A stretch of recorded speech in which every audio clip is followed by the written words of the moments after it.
medical device that we want to talk to you about is going to be the nerve stimulator. And so this is just our demo unit, but yours is going to be all individually packaged. And so what you'll just need to do is open the package. You're going to plug in the wire right to the top of the unit.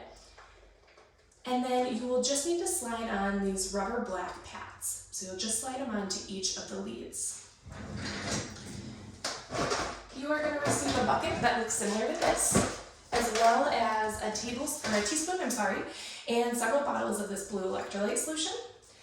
And so what you'll need to do is fill up the bucket with warm water, deep enough that it's going to submerge your ankles in the water. Once that's in, then you will use the electrolyte solution and the smaller end, so the teaspoon end, fill it and pour it into each side. So a teaspoon into each side of the bucket. Once that's done, then Jen's going to go ahead and set her feet into the bucket of water, and then it's time to use the device.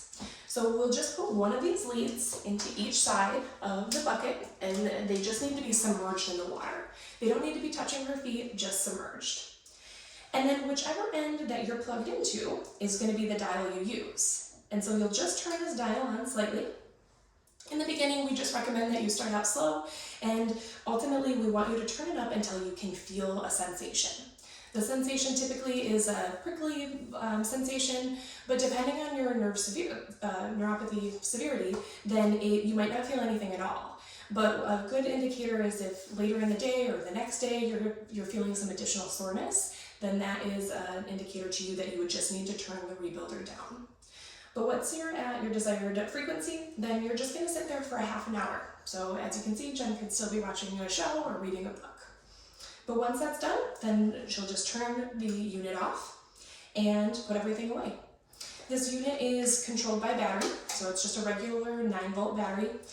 So the good news is if for some reason something were to happen and if this were to fall in the water, she's not going to get electrocuted. If you are using therapies for your hands, you will be instructed in the office on how to use those.